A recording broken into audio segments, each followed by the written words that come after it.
आपल्या संविधानाची ओळख हा धडा आता आपण समजावून घेणार आहोत. चला तर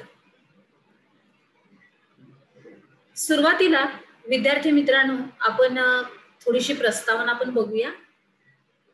ह्याच्यामध्ये काय आहे की थोडीशी नियमावली आपण आपल्या जेव्हा नागरिक शास्त्रामध्ये प्रवेश करतो त्यावेळेस आपल्याला काही नियम आणि आज्ञांचं पालन करावं लागतं, शिस्तीचं पालन करावं लागतं. तर हे कशा रीतीने आहे, आपल्या रोजच्या जीवनामध्ये त्याचा कसा वापर आपण करतो आणि रोजच्या जीवनामध्ये आपल्याला नियम कसे लागू पडतात ते आपण थोडीशी आता त्याची चर्चा करूया. नियम हे गरजेचे असतात.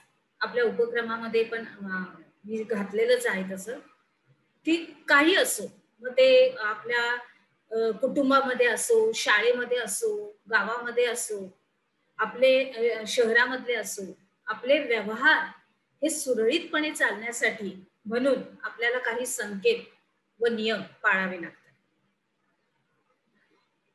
नीट लक्षात घ्या, आपण जिथं राहतो तिथे आपल्या कुटुंबामध्ये, आपल्या शाळेमध्ये, आता आपण साधं ह्याचंच उदाहरण घेऊया. आपल्या कुटुंबातलं हे उदाहरण आहे की तुम्ही जेव्हा शाळेला जाता तेव्हा शाळेची तुमची एक ठराविक वेळ असते. सकाळी 7:30 ते 12 वाजेपर्यंत किंवा 11 ते 5 वाजेपर्यंत, म्हणजे हा दुपारचा वेळ. म्हणजे काय, इथे नियम आले.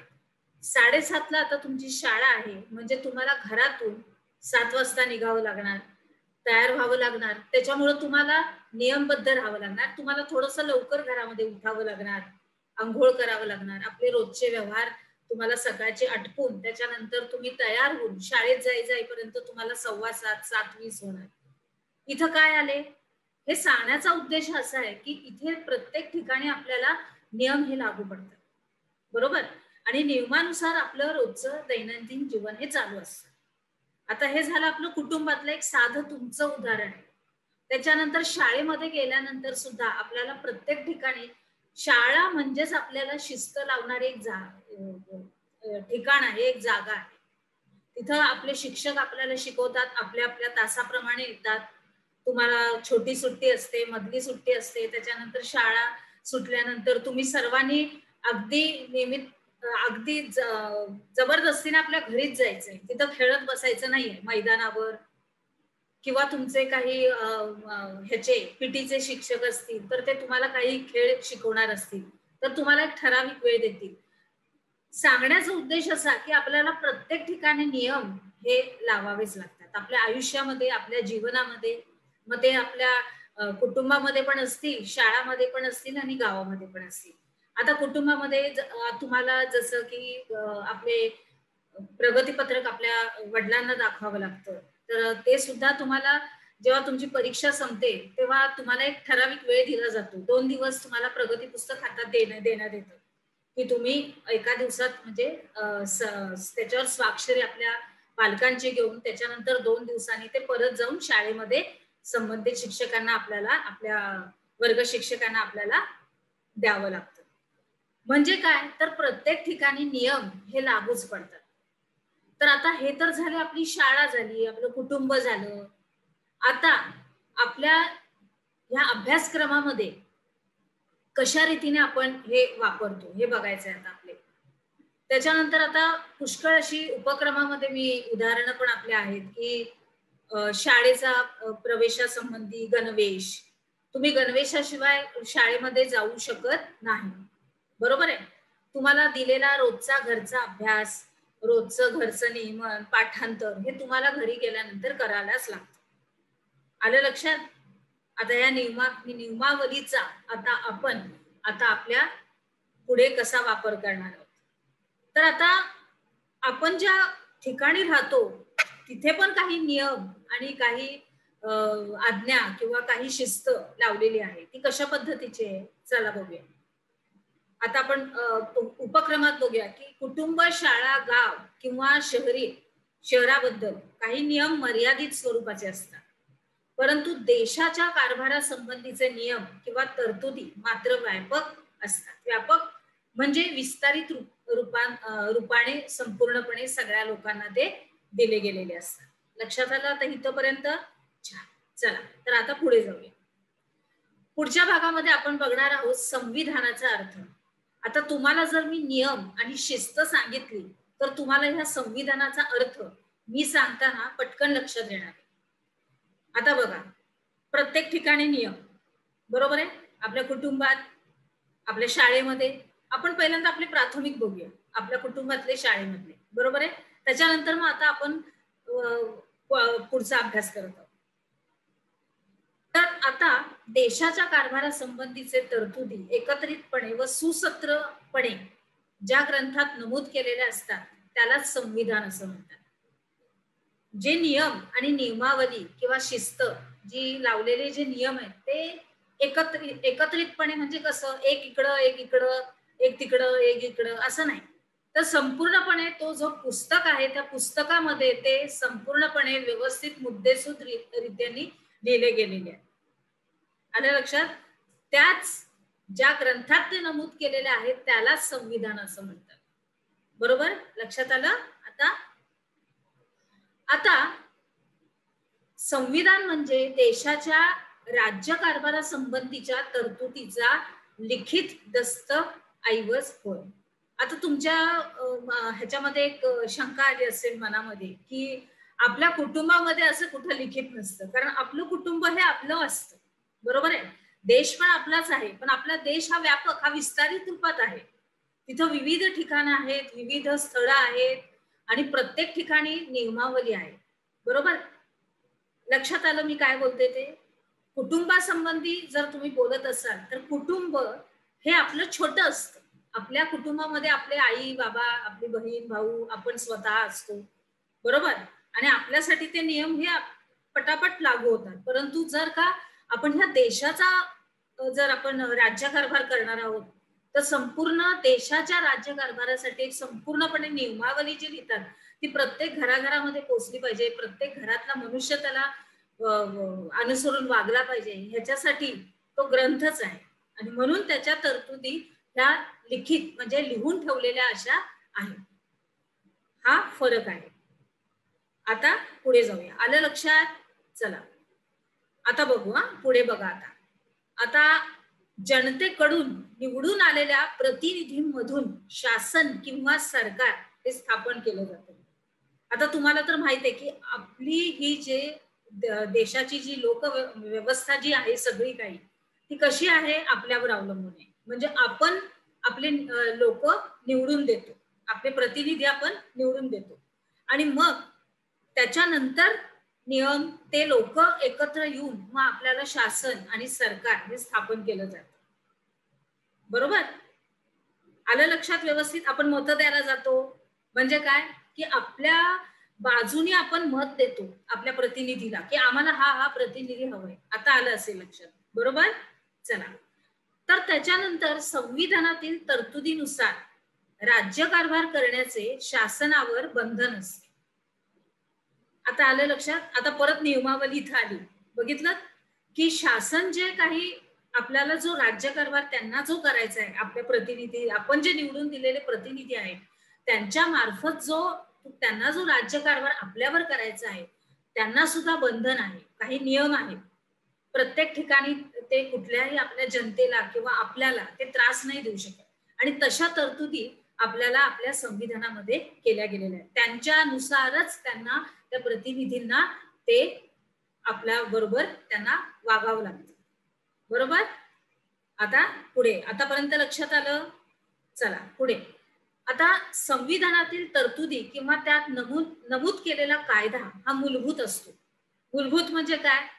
त्याचं जे निर्माणकरण आपण केलेलं आहे ते मूलभूत आहे, म्हणजे अगदी महत्वाचं आणि म्हणजे मुळापासून ते सुरुवात झालेली आहे, अगदी सुरुवातीपासून त्याच्याप्रमाणेच त्यांना अनुसरावं लागतं. बरोबर, प्रतिनिधींना आपल्या बरोबर वागताना, कारण आपणच त्यांना निवडून दिलेलं असतं. त्याच्यानंतर संविधानास विसंगत असतील, आता आपण आपल्या उपक्रमात थोडंसं बघूया. संविधानास विसंगत ठरतील असे कायदे शासनाला करता येत नाही.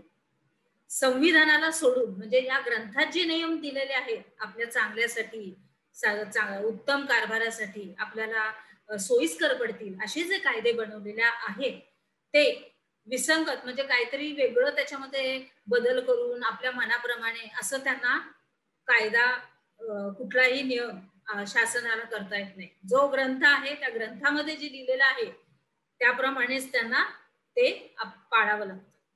आलं लक्षात? आणि असे केल्यास ते कायदे न्यायमंडळ रद्द करू शकते. एखाद्या वेळेस जर शासनाने असे काही नियम किंवा काही आपल्या नियमावली आपल्याला जर दिली तर ती न्यायमंडळ रद्द करू शकते. नाही, संविधानात जे लिहिलेलं आहे त्यालाच तुम्ही अनुसरायचं. इथपर्यंत लक्षात आलं? चला पुढे. आता काही संविधानातील आपण तरतुदी बघूया काय काय आहे. चला तर संविधानातील तरतुदी अनेकविध बाबी विषयी असतात. आता खूप साऱ्या गोष्टी आहेत त्या आपल्याला सगळ्या आपल्या अभ्यासक्रमामध्ये ते सगळं काही नमूद केलेलं आहे आणि आपल्याला त्याचा आता आढावा घ्यायचा आहे. सगळ्यात महत्वाचं म्हणजे नागरिकत्व, नागरिकांचे हक्क, नागरिक आणि शासन संस्था यांच्यामधील संबंध, शासनाने कराराच्या कायद्याचे विषय, निवडणुका, शासनावरील मर्यादा व राज्यांचे अधिकार क्षेत्र इत्यादी. आता बघा, आता ह्याचा अभ्यास करताना अजून जरा उपक्रमात आपण जसं हे केलेलं आहे, नमूद केलंय, तसं आता आपण थोडं विस्तार करत जाऊया. नागरिकांचे हक्क हे नागरिकांना व्यवस्थित दिले पाहिजे. जो त्यांचा हक्क आहे सगळ्यात महत्वाचं म्हणजे मतदानाचा आहे. नंतर दुसरे, या देशामध्ये सगळ्याला स्वातंत्र्य आहे. आपण फिरू शकतो, आपण प्रत्येक गोष्टीचा आनंद घेऊ शकतो. शासन संस्था यांच्यामधील संबंध कराराच्या कायद्याचे म्हणजे याचा अर्थ असा होतो की प्रत्येक ठिकाणी हा करार, कायद्याचे विषय, निवडणुका आणि आपल्यावरील मर्यादा, आपण जे काही निवडणुकांच्या विषय करतोय, आपण मतदार आहोत आपण, आणि जो आपल्याला प्रतिनिधी म्हणून दिलेला आहे या लोकांनी, कोण प्रतिनिधी आपल्याला निवडून घ्यायचा आहे ते सुद्धा, त्यांना सुद्धा मर्यादा आहेत, ते सुद्धा नियमावलीत बसतात आणि आपणही नियमावलीत बसतो की कशा रीतीने आपण त्यांना, आपल्याला सूट दिलेली आहे त्यांना निवडून देण्याची आणि त्यांनाही सूट आहे की ते उभारू शकतात की मी आहे का त्या पात्राच्या योग्य, मी पात्रतेस योग्य आहे का, हे तो मनुष्य सुद्धा विचार करूनच ह्याच्यामध्ये भाग घेऊ शकतो अशा रीतीने. आणि मग निवडून आलेले सुद्धा प्रतिनिधी यांना सुद्धा एक अधिकार क्षेत्र दिलं जातं. उदाहरणार्थ दळणवळण मंत्री असतात, त्याच्यानंतर संरक्षण मंत्री असतात, शिक्षण मंत्री असतात, तर त्यांना त्यांची क्षेत्र ही व्यवस्थित वाटली जातात विभागणीप्रमाणे आणि त्याप्रमाणे ती लोक आपापलं काम आपल्या अधिकार क्षेत्रामध्ये संपूर्णपणे मर्यादेने आणि जे त्यांना नियम दिलेत. आता शिक्षण क्षेत्रातला जो मंत्री आहे तो शिक्षणाविषयी काय काय तरतूद करणार, त्याच्यामध्ये काय काय नवीन सुधारणा करणार, अभ्यासक्रम कशा पद्धतीने करणार, त्याच्याबद्दल तो सगळ्या तरतुदी व्यवस्थित पार पाडणार किंवा त्या हाताळण्यात तो संपूर्णपणे यशस्वी होणार. अशा रीतीने त्यांनी त्या पात्रतेनुसारच त्या निवडणुकीला उभारायचे. त्याच्यानंतर आपण बघणार आहोत की संविधानानुसार राज्यकारभार करण्याचे तत्व बहुतेक सर्वच देशांनी स्वीकारले. सगळेच देश, आपला भारत देश तर आहेच आणि इतर सर्व जे देश आहेत त्यांनी सुद्धा असंच केलेलं आहे. संपूर्ण संविधानानुसारच आपण नियमावलीत बसूनच आपला राज्यकारभार आपल्या राज्याचा करायचा, अगदी सुसूत्रता पद्धतीने. त्याच्यानंतर तरी सुद्धा प्रत्येक देशाच्या संविधानाचे स्वरूप वेगवेगळे असते. आता आपण जर बघितलं तर खरोखरच हे अगदी स्पष्ट आहे, कारण आपल्या भारताचा इतिहास हा वेगळ्या पद्धतीचा आहे, बरोबर.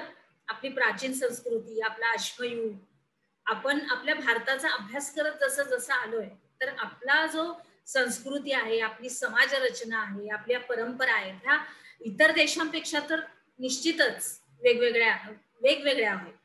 म्हणजे आपण आपल्या देशाची जी संस्कृती, परंपरा, रूढी हे आहे त्याच्यामध्ये वेगळे पण आहे. काही दुसऱ्या देशांची परंपरा वेगळी असणार आणि आपल्या देशाची परंपरा, रूढी हे वेगळे असणार. त्यानुसारच त्या संविधानामध्ये त्या तरतुदी केल्या गेल्या. आलं लक्षात? आणि संपूर्णपणे वेगळेपण असतं. वेगळेपण म्हणजे काय की आत्ताच मी तुमच्याबरोबर चर्चा केली अभ्यासामध्ये की तो व्यक्ती त्या विषयासाठी पात्र असला पाहिजे, तर तो विषय हाताळू शकतो. समजलं? आता पुढे त्याचप्रमाणे राष्ट्रांच्या गरजा व उद्दिष्टेही भिन्न असू शकतात. गरजा, आता आपल्या गरजा काय आहेत त्याच्याप्रमाणे आपण आपल्या संविधानामध्ये तरतुद्या केलेल्या आहेत की आपल्याला सोयीस्कर असं काय आहे, आपण कुठल्या कुठल्या क्षेत्राला भेट देऊ शकतो, आपण कुठे कुठे फिरू शकतो, आपल्याला काय काय मुभा आहे, त्याच्यामध्ये आपल्याला अजून काय हक्क आहेत, त्याच्यामध्ये जे आपल्याला सोयीस्कर आहे, आपल्या कल्याणार्थच आहे आणि त्याचा उपयोग आपल्या शासनाला पण होणार, अशा रीतीने ते संविधानामध्ये तरतुदी केल्या गेलेल्या आहेत. पुढे आपल्या उपक्रमात आहेच ते वाक्य की त्याच अनुरूप म्हणजे त्याला साजेसच असं आपल्या संविधानात निर्माण करण्याचे प्रयत्न केलेले आहेत आणि ते प्रत्येक राष्ट्र आपापल्या देशाप्रमाणे, आपापल्या संस्कृतीप्रमाणे, आपली परंपरा, आपली रूढी जशी आहे त्याच्याप्रमाणे प्रत्येक राष्ट्र आपल्या राष्ट्राच्या भल्यासाठी तशी आपापल्या संविधानामध्ये तरतुदी करत असतात. आलं लक्षात व्यवस्थित? अगदी बरोबर. चला पुढे जाऊया. आता ह्या थोड्याशा छोट्या छोट्या गोष्टी आहेत ज्या आपण तुम्हाला माहित आहेत का की अमेरिका, आपण ह्या आता उपक्रमात आपण हेच करूया, वाचून घेऊया. अमेरिका, इंग्लंड या देशाचा राज्यकारभार संविधानानुसार चालतो. बघूया काय अजून माहिती आहे. परंतु दोन्ही संविधानामध्ये फरक आहे. बघा आता आलं. उदाहरणार्थ अमेरिकेचे संविधान इसवी सन 1789 मध्ये अंमलात आले आणि ते लिखित असून त्यात केवळ 7च कलमांचा समावेश आहे. बघा अमेरिकेची आता माहिती आपल्याला मिळाली ह्याच्यातून. त्याच्यानंतर परंतु 225 वर्षापेक्षा अधिक काळ लोटला असूनही त्याच संविधानानुसार आजही अमेरिकेचा राज्यकारभार चालवला जातो. म्हणजे इतका काळ लोटला तरी सुद्धा अजून तिथला जो राज्यकारभार आहे, जे काही त्यांचं शासन करतंय ते त्या काळापासून 1789 पासून ते आत्ता ह्या काळापर्यंत सुद्धा तेच नियमावली त्यांच्या संविधानामध्ये आहे. अजूनही त्याच तरतुदीनुसारच ते आपला राज्यकारभार चालवत आहे. आलं लक्षात? आणि इंग्लंड या देशाला अनेक शतकांचा इतिहास आहे. इंग्लंड आपण ऐकलेला आहे, आपल्या अभ्यासक्रमात पण आहे इतिहासाच्या, त्याच्याप्रमाणे आपण त्याची माहिती घेत असतो, वारंवार घेतच असतो. तर तुम्हाला इंग्लंड हा देश तर चांगलाच माहिती आहे. राज्यकारभाराविषयीचे नियम या देशात संकेत, रूढी, परंपरेच्या स्वरूपातच आढळतात.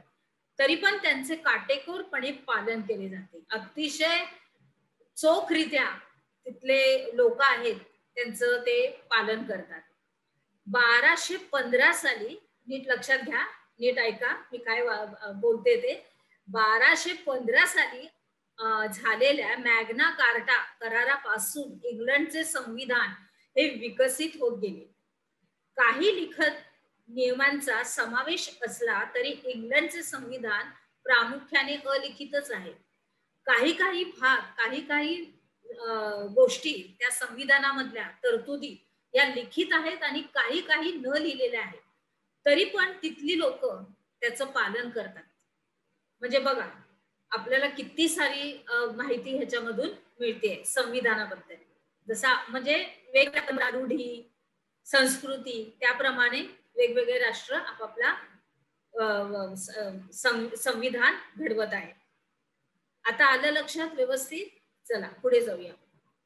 आता आपला प्रश्नोत्तरांचा विभाग. नियम हे गरजेचे का असतात? विद्यार्थी मित्रांनो, ह्याचं मी तुम्हाला विस्तृतरित्या असं उत्तर दिलेलं आहे. तर मला असं वाटतं की तुम्ही या प्रश्नाचं उत्तर तशाच पद्धतीने लिहा. त्याच्यानंतर संविधान कशाला म्हणतात हे आहेच आपल्याला. त्याच्यानंतर संविधानातील तरतुदी ह्या विस्तारितरित्या स्पष्ट करायच्या आहेत. कोणत्या कोणत्या तरतुदी आहेत, काय नियम आहेत, काय शासन आहे, ते थोडंसं तुम्हाला लिहावं लागेल. चला आता आपण आपल्या पुढील विभागात जाऊया. चला.